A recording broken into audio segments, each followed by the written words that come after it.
On n'a toujours pas retrouvé la baleine au fond du lac de Paletru.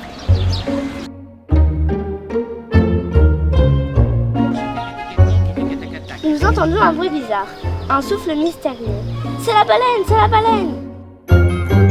Ça dépend ce qu'on a envie de croire et quel texte on a envie de suivre. Baleine qui nage dans le lac. Je vous laisse imaginer comment la légende a ensuite pris forme.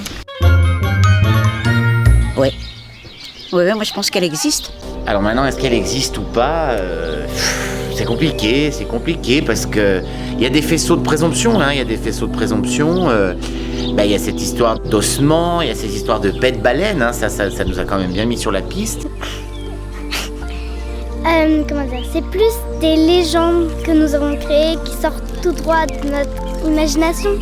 Dans la réalité, elle n'existe pas et on le sait tous, ça. Bon, je crois, ce qui est certain, il y a des objets du néolithique, ça c'est certain. Il y a des objets de chevaliers paysans de l'an 1000, ça c'est sûr. La baleine, ça reste... c'est pas tranché.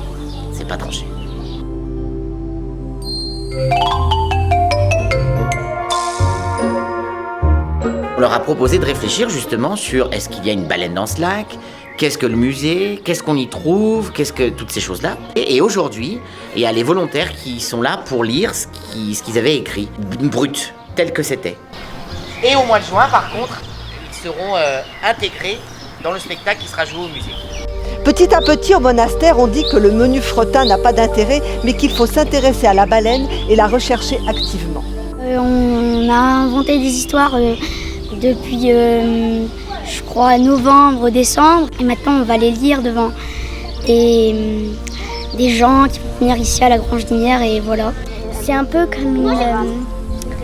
comme un dialogue où on superpose les phrases. Puis on met tout en commun pour ensuite faire une lecture devant des gens qui vont venir pour leur raconter notre histoire. Ça s'est encore jamais fait, donc on a un peu la trouille quand même.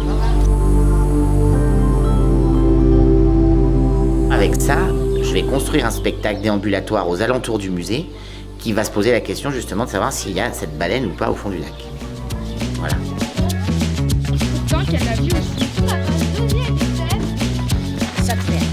Et donc, je suis très content de vous donner rendez-vous le 18 et le 19 juin au musée archéologique avec la déambulation qu'on va vous proposer aux abords du musée qui sera faite à partir des textes écrits par tous ces généreux participants. Voilà, 3 acteurs vont s'en emparer et je pense qu'on devrait rigoler un petit peu.